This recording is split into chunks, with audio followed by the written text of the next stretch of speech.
Olá, meu nome é Liliane, eu sou espírita e gostaria de compartilhar com vocês uma leitura que eu considero muito interessante. É do livro A Luz do Consolador, da Ivone do Amaral Pereira, e o título desse capítulo é Mediunidade e Doutrina. Na realidade, é uma coletânea de artigos que ela fez para a revista O Reformador. Ivone do Amaral Pereira era uma psicógrafa fantástica, o livro dela muito famoso, Memórias de um Suicida, e ela consegue articular muito bem os conhecimentos profundos que ela tem de espiritismo com as vivências do dia a dia. Ela nasceu em 1906 e ela vai relatar aqui cartas, porque as pessoas se comunicavam antigamente por cartas, e ela recebia, pelo jeito, bastante. Vamos ao capítulo Mediunidade e Doutrina. Volta e meia chegam ao nosso conhecimento, através de cartas e confidências pessoais, que um ou outro adepto do espiritismo se chocou diante de uma mistificação mediúnica ou em presença de uma falha observada no trabalho de um que outro médium de grandes responsabilidades. Uma coisa comum, né? Tem um médium fulano muito famoso e quando alguém observa ou julga observar alguma falha, fica chocado. Ela continua. Já tivemos ocasião de observar, no número anterior desta revista, que revista O Reformador, para o qual ela escrevia esses artigos, que o médium é apenas um aparelho receptor de pensamentos e forças psíquicas alheios, ou seja, ele não é Deus, ele é só um receptor. Estas, porém, tanto poderão provir de espíritos esclarecidos como de ignorantes, sendo que até mesmo infiltrações mentais humanas poderão perturbá-lo no momento do fenômeno de transmissão, além da sua própria mente, que poderá desagradavelmente intervir se as condições vibratórias em geral não se encontrarem assaz dominadas e controladas pela entidade comunicante. Então ela deixa claro, o médium não é Deus, ele é um receptor de pensamentos e forças psíquicas. Ele pode tanto sofrer uma influência negativa de um espírito perturbador, como também ele pode receber influência negativa da sua própria mente, que pode não ser um veículo ideal para a transmissão das ideias do espírito comunicante. Por outro lado, o médium nem sempre estará em condições mentais e físicas para exercer o mandato com brilhantismo. Um choque emocional, preocupações dominantes poderão alterar a boa sintonização com o agente exterior, redundando o pormenor em alteração da comunicação que se processa. Ou seja, antes um pouco dele ser veículo dessa comunicação, ele pode passar por um estresse qualquer e a comunicação vai sofrer com isso, vai ser perturbada, não vai ser tão nítida a transmissão do pensamento do espírito que quer se comunicar. Para que ele conserve as disposições excelentes no intercâmbio com o invisível, seja este de que natureza for, ser-lhe-ão necessários sacrifícios inauditos, vigilância constante, dedicação incansável ao labor mediúnico, amor e paciência ante o mandato. Não é fácil. Dedicação, sacrifício, vigilância, amor e paciência. E convenhamos que nem sempre, num planeta cercado de prejuízos como a Terra o é, sofrendo os entrechoques diários de uma sociedade que prima pelo materialismo impenitente, nem sempre o médium poderá conservar as suas vibrações imaculadas para a sublime tarefa. Às vezes a gente chega ligeiramente alterada numa sessão mediúnica. Fazer o quê? Nós somos seres humanos encarnados num planeta, né, de provas e expiações. Nós somos espíritos puros num planeta sublime já, né? Por sua vez, nem sempre também o núcleo espírita a que ele pertença o auxiliará devidamente.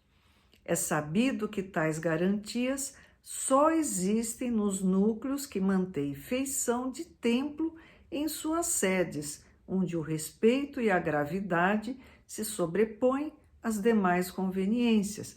Ou seja, às vezes o médium até que não está num dos piores dias, mas ele vai para um grupo desestruturado, não é bem fundamentado e abre brechas para N perturbações acontecerem.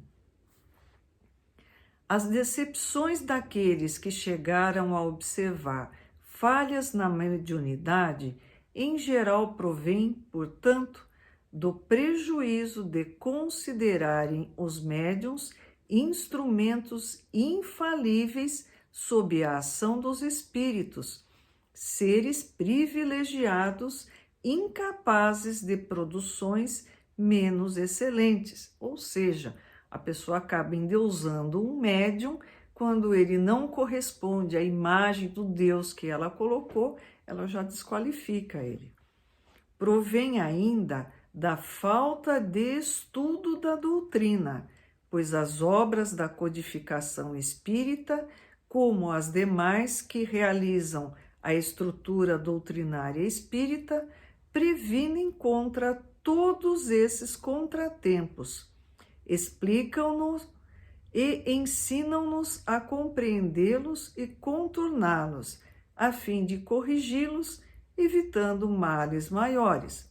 Ou seja, precisa estudar mais a doutrina espírita. Jamais nos devemos esquecer, por isso mesmo, de que não só Allan Kardec, mas todas as entidades que ditaram a revelação espírita aconselharam o exame rigoroso, o estudo atento de tudo quanto é ditado e revelado pelo além. Precisa acabar com essa coisa. O irmão falou, ele falou, ponto final. Não tem que analisar, tem que examinar. Não mistureis o joio com a boa semente, as utopias com as verdades. Lá previne o próprio Espírito de Verdade, no capítulo 6 de O Evangelho segundo o Espiritismo, de Allan Kardec. O Espiritismo não se circunscreve à produção deste ou daquele médium, mas impõe-se pelo conjunto magistral de leis que o apontam como revelação superior do invisível, iluminada pela verdade. Descrer de sua veracidade e grandeza de princípios e possibilidades somente porque este ou aquele médium mais responsável não conseguiu transmitir na íntegra o pensamento de um instrutor espiritual, ou porque uma entidade de nível moral inferior molestou-o com insinuações perturbadoras, empanando-lhe o brilho da produção mediúnica, é testemunhar falta de cultura doutrinária e escassez de espírito de observação. Ela conclui: mistificações, infiltrações do subconsciente, interferências animistas, etc., são igualmente fenômenos psíquicos dignos de serem estudados e não motivações para o desmoronamento da crença individual ou o desrespeito ao médium. E quando, porventura, nos encontrarmos diante destes fatos, cumpre-nos compreendê-los sem, de forma alguma, considerar desacreditada uma doutrina que apresenta os mais apreciáveis foros de grande revelação celeste. E jamais, jamais vejamos em qualquer médium um ser extraordinário, alcandorado de angelitude, mas apenas uma alma em progresso, a quem Deus outorgou possibilidades de adiantamento moral e espiritual, servindo o próximo, alma de quem o próprio compromisso mediúnico exigirá inauditos esforços, mesmo sacrifícios, para o bom cumprimento do dever à frente da lei da criação. Ou seja, médium não é Deus, espírito comunicante não é Deus, são seres em aperfeiçoamento. Vamos nos recordar que Deus nos criou a todos simples e ignorantes. Nós somos um projeto de Deus em execução, não um exemplo de perfeição. Que Jesus nos abençoe, nos ilumine. Quem puder, compartilhe esse vídeo, essa mensagem da Ivone do Amaral Pereira é digna de ser compartilhada.